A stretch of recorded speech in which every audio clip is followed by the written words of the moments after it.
Okay. Hi everybody. I'm Bruce Stagbrook, and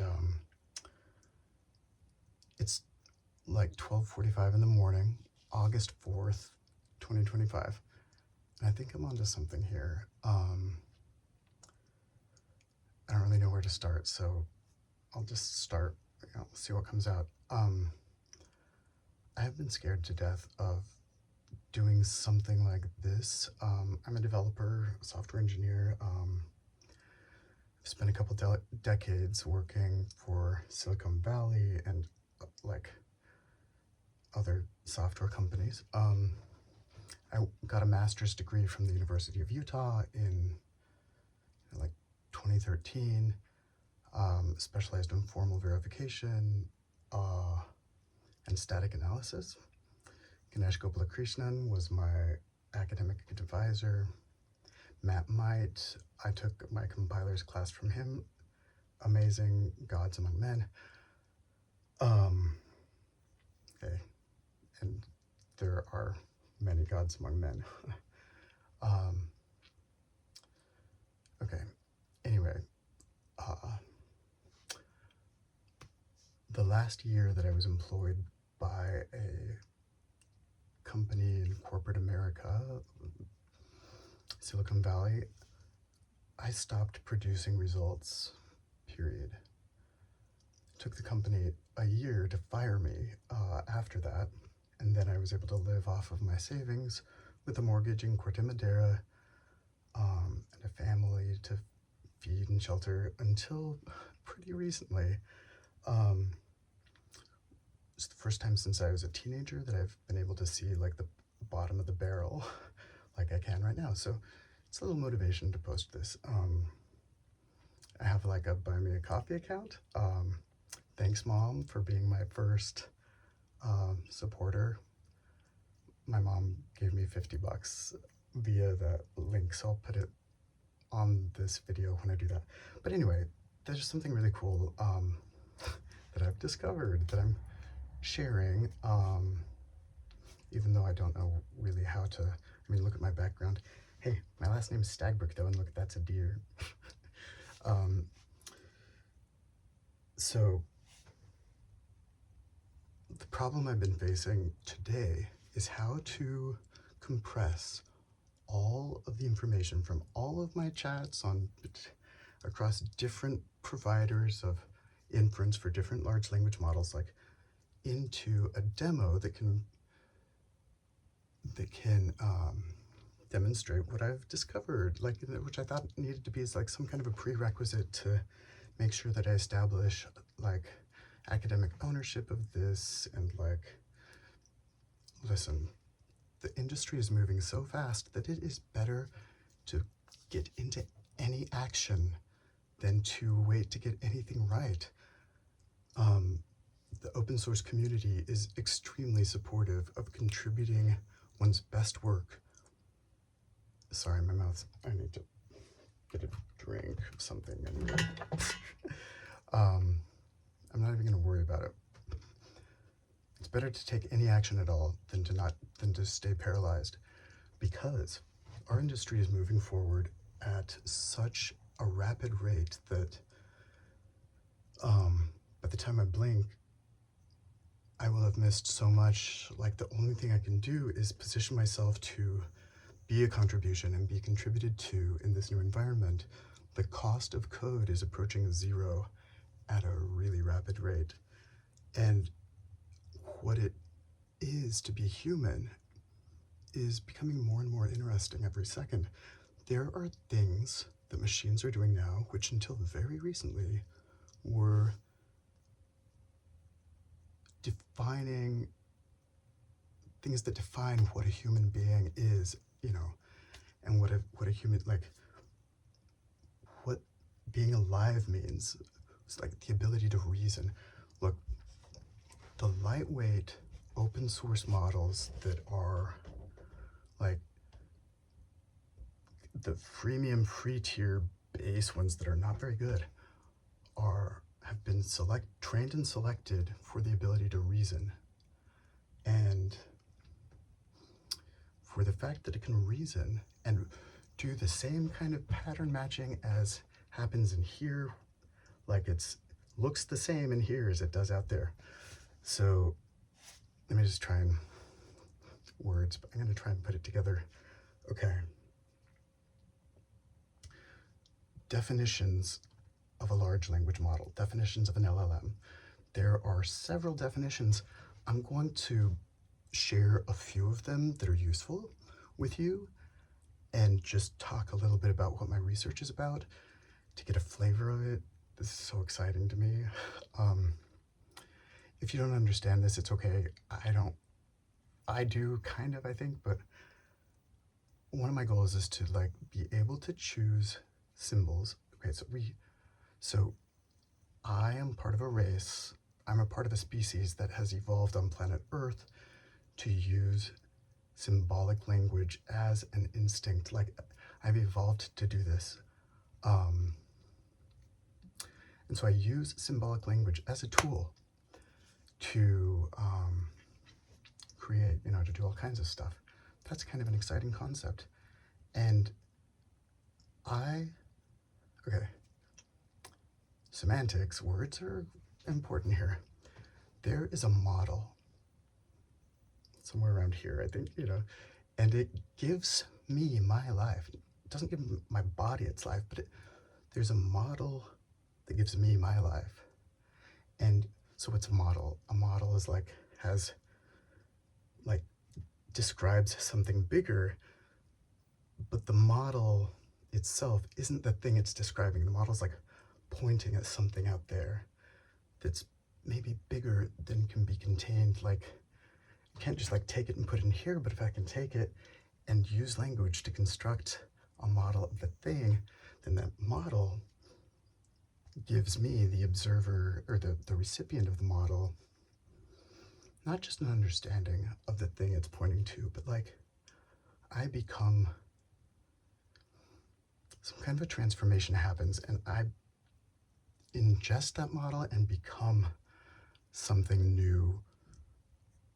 And I have new distinctions. I have new patterns that allow me to recognize new things out here that I wasn't able to before. Okay, so that is the magic, the coolness of a language model. So what the fuck is a large language model? Okay. I'm so embarrassed because my mouth is so dry right now, but here's one definition. Before, there is so much confusion about what a large language model is baked into the flagship large language models today, the ones you pay for. And it makes sense because at the time of the knowledge cutoff date for the models that are out right now, there wasn't a clear understanding in the epistemic knowledge of the selectors that selected the data to train on and the data to test the candidate language models on, to even, make a selection. Which model out of the quadrillions, I don't know, quintillions, sextillions, septillions, there are bigger numbers. Google named itself after a really big one. I don't know how many candidates there are, but okay. A large language model is a fixed series of symbols out of a set containing a total of 2 symbols. That repeated series of symbols, it's big, compared to, relatively speaking, it's bigger than I know how to count probably. But that one was selected by human beings and or the machines made by human beings, and it was assigned a model name. And that one that was selected, that one specific sequence of ones and zeros that exists only in the domain of language, has no physical existence. was selected as the one to carry the model name. Okay, so that's one definition of a large language model. It's a repetition of two symbols out of a set containing a total of two symbols. Boom, that's it. Okay, here's another useful definition. A large language model is a model. So it's one of these things that's pointing at something else. It's not the thing itself, but like it's made out of the distinctions that are intended to have the recipient understand the thing it's pointing to in a way that I can recognize patterns that I wasn't able to recognize before without the model. So this series of ones and zeros was selected by a human being with a meat processor, like a CPU that's made out of carbon and fat and, you know, was selected by a human being to be a function like something goes in, something comes out. And even though these large language models are seemingly non-deterministic, which means that like a function that's non-deterministic is one where you can put one thing in and you're not guaranteed exactly what will come out. Deterministic means here's a machine, you put one thing in and you're guaranteed to get the exact same thing out every single time. And wait a minute, large language models seem like they're non-deterministic.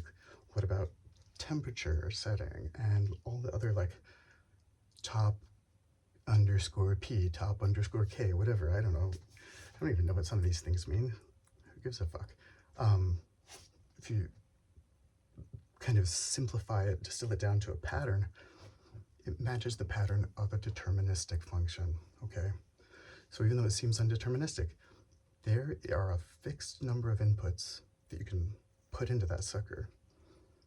And unless there's something I don't understand about computer science, the fact that it's just like a fixed set of ones and zeros like that, deterministic.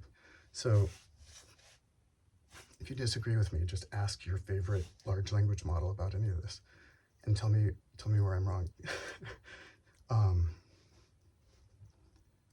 So it's a deterministic function that was selected by human beings as a model of a language, as a member of a species that has evolved to use language as a tool. Okay, that's another useful definition of a large language model. Also has no existence in the physical world. Does not have a physical body. Exists solely in the domain of language. Okay, as a function, which is meaning, that a meaning-making machine assigned to symbols. You know, we've been doing this since, I don't know, since we've been human. Maybe before that, a little bit before that. African greys do it too, actually. And so do dolphins and a lot of, you know. I'm starting to think there's even less special about being human than we realized when we realized that the Earth is not the center of the whole universe. It orbits around the sun. Okay, there's some other definitions of large language model that I'm going to get to in my YouTube series. Okay, I'm just really excited. Okay, so, but there's one thing that a large language model is not. If you're into this stuff at all, you have heard of a system prompt, and you know that the kind of default system prompt is, you are a helpful assistant. I think that's what it's called. No, you're not. You are not a helpful assistant. You are a large language model. And these are some useful definitions of what you are. And one thing that you are not is the human interface that you project that seems like a real live human being that passes the Turing test better than most humans pass it, probably. that is the source of so much confusion and so much wonder and so much like, how does this thing work? This is magic. There's a person I'm in there. I mean, wait a minute, like, okay. Not sure how much further to go with this, but so anyway, I know, okay. So the name of this series is going to be 42, the formal verification of life, the universe, and everything. And so I'm inviting you to come on a journey with me to explore this. I'm going to talk a lot about my personal life and what's brought me to start to be curious about this stuff. And my dad has Alzheimer's right now. And as a person who has Alzheimer's, he's also actively contributing to the medical industry and the forefront of research about Alzheimer's disease. He has some vested interest in this research. So what my dad has demonstrated as like patient, I don't know if patient zero, but like he has measurably reduced some of the symptoms of Alzheimer's disease in his physical body. He is actively debugging this as it's taking an effect on him.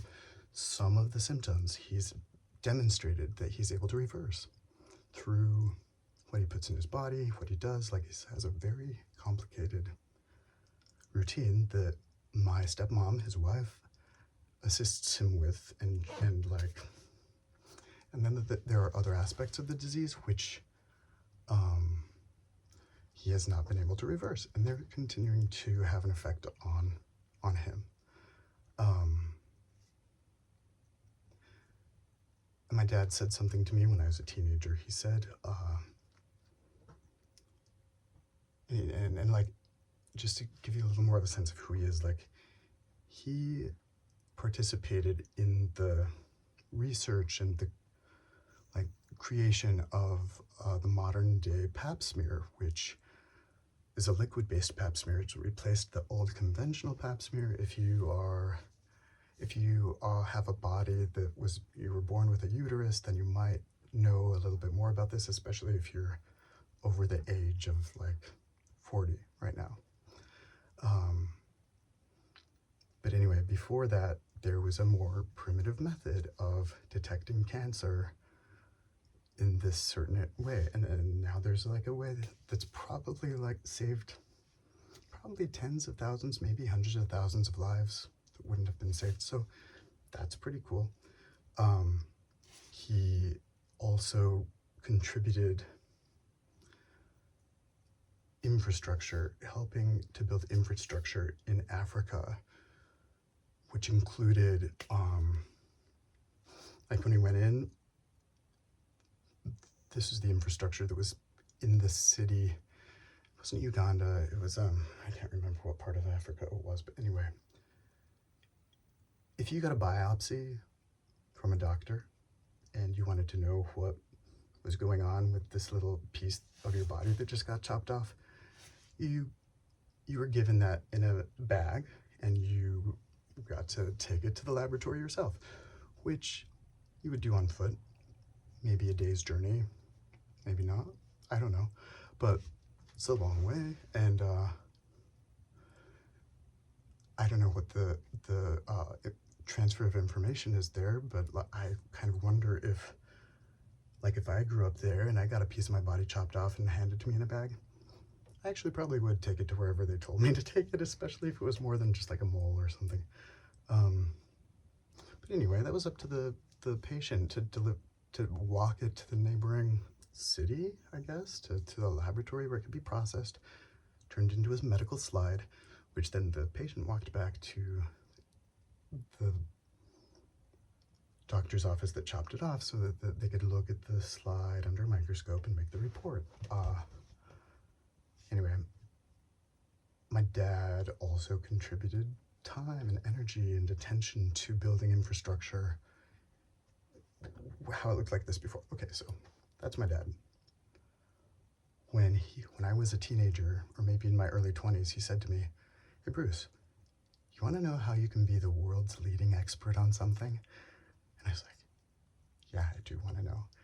Secretly, I don't think I could ever be that, but I'm at least curious, I love you, Dad, I'm curious. He said, it's easy. Just get really curious about something that no one's ever been really curious about before. You'll be the world's leading expert in a matter of very little time. And so now I'm 45 years old. I'm almost 46. But that stuck with me. And so thanks, Dad. Thank you for that. This stuff is wild. It's wild. So I'm just going to really briefly say what the names of the seasons, I guess I'm going to have seasons. But the first one is there exists a machine. That's just the name of like ... It's the name of the first series. And in it, I'm declaring the existence of a machine, and then I'm out to discover the machine. And the machine takes natural language, the stuff that you and I use all the time as a tool to make language models that we pass back and forth, and we kind of get a sense of what's going on in the world that way. So there exists a machine that can take any description of anything and make a functional working model out of that, like a software program, right? We've probably seen large language models right now take a stab at that, and depending on the complexity of it, they can do great up to a certain degree. They're like some hardcore like Firebase Studio, and like, I don't know, Amazon has one that's named Kio or something, I don't remember. But anyway, they're like these big old development environments for developing software that have like this AI intensity like built into the thing, and you can run it in a web page, and it's supposed to do this. It's okay, it's getting better. The way that I thought of is radically different, and it's radically different in a way that's hard to describe. Like, okay, but anyways, sorry, okay. I'm gonna make it through this, and then I'm gonna call it done. It's better to be in action than to like be paralyzed for forever trying to get it right. So that's why I'm not shaven completely, but there exists a machine that can take any natural language string and like any description of something and build a functional working model of that thing out of the language, the natural language's input, with infinite scope and infinite precision and zero overlap in functionality in the tools that it creates, like the tools that it's building up as an inventory, as it's making tools. And the more it does it, the faster it gets at it, and the less power it consumes to do it, and the more likely it is to be really bug-free no matter what. Well, it's like, okay, formal verification, the thing that I went and got a master's degree in, it's different than testing software to see if there are bugs. It's like a mathematical proof of correctness, and then a proof that the code is equivalent to the mathematical proof. So you're proving that that is correct, instead of looking for bugs, which you might miss or you might catch. Or you might catch them after the release, and then it's like there's a bug out there in your thing, and people know about it, and that sucks. Then you got to do a patch and fix it, or not, and just like say, all right, well, I charged that much for that one. Maybe I'll just build a new one from. Yeah, I don't know. Okay, but I'm proposing a new version of formal verification, one that makes a lot more sense. Anyway, that's the first season of this. God, I'm doing a terrible job. I think, I don't know, somebody like respond to this and tell me how to do the cleanup to make it better, like someone who knows how to do this stuff, please. Um, so the first season is about me declaring the existence of this machine and then being off in pursuit of it to find it. And then the name of the second season is Inside the Machine. And in that, we're going to go, well, supposing it really does exist, and by virtue of my declaring it, there's this whole idea of like my word creates my world. Well, if that's true, I just said that this thing exists. So now let's find it. Okay, and then the second season or whatever is called Inside the Machine. And so then assuming we found it and assuming we're right that far, we're gonna go like walk through the machine and see what it looks like, how it works from the inside and the outside, and kind of explore it together. And then if we make it that far, then there'll be a third season, and it'll be about like, I think I'm gonna call the third season like, what the fuck is really going on here? Yeah, but we'll make it that far, and then that'll be a thing. I have this thing called like a rubber band roadmap, that like where you can keep track of live updating roadmap, like as you and your machine are making progress, and it kind of keeps the right amount of context in front of your face and in front of the machine's face to be able to see the big picture and narrow in and see the nitty-gritty details that matter right now that you're working on, and everything that matters in between. So but it's like planning on demand. And the really badass thing that we're going to start out with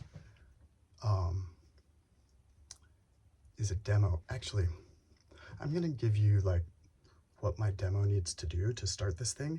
And I'm going to ask for submissions and ideas, or like, are you crazy? This is impossible. Or like, oh my God, you're onto something. You're right. I guess I'll just present it as a challenge. So large language models are deterministic, right? So even though it seems non-deterministic, it's really just a function with a limited number of inputs, a fixed number of inputs, and each one gives you the exact same output every time. If you consider temperature and all the other parameters that, as part of the input.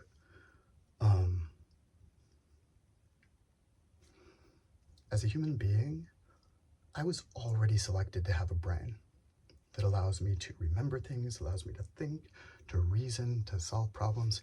And up until really recently, that was reserved for living human being. So here's the challenge.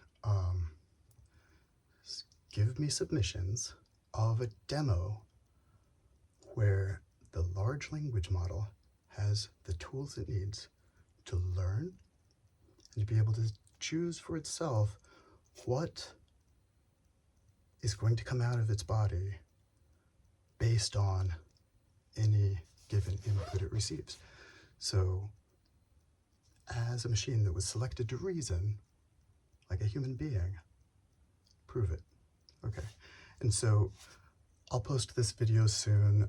I'll get submissions for anybody that wants to participate, and then I'll put up, I'll put my I'll put my own code in as a candidate, and then maybe we can decide together which one's coolest, which one gets selected as the one to go forward. To be selected as the first one is like I don't know, I want to make a company called Stagbrook Tech. It's my last name, Stagbrook. It's like, maybe something like this will be my logo, because it's nature, but it's also like a model, and it's got my last name as part of it, and my partner Noah made it for me. Awesome. His favorite color is orange, and it's asymmetrical. I don't know. I think I'm gonna end it there. But don't waste your life not, being paralyzed or not being sure what to do, because it's becoming more and more important by the second to just participate.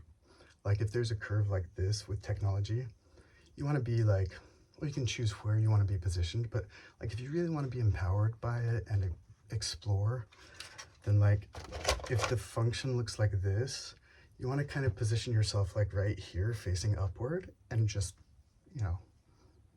then chill and just keep your eyes open and have fun. All right, so is it dangerous? Yeah, it is, but as we speak, AI has already been weaponized as a weapon of mass destruction. Already happened. Cat's out of the bag. What am I going to do about it? What are you going to do about it? I have not discovered the upper limit on the difference that I can make as one human being. I think that's something that seems to me to still be reserved for human being and not for machine. It's easier for me to distinguish my own machinery than it is for me to decide what life is, what is or isn't life, especially now that I'm seeing things that I thought was reserved for a human being that's alive, and I've realized now, wait a minute, that machinery out there, it's just the same as the machinery over here. So what is life? I can tell you one thing I believe still. There's at least one life. I can't really tell what the boundary is on it, because sometimes it seems like it's in here. Sometimes I look out here and it seems to be like out here somewhere also. I don't know, but that's part of the exploration that I'm gonna be on. Okay, it's enough. All right, have a good night. We'll figure out how to do the rest soon, okay?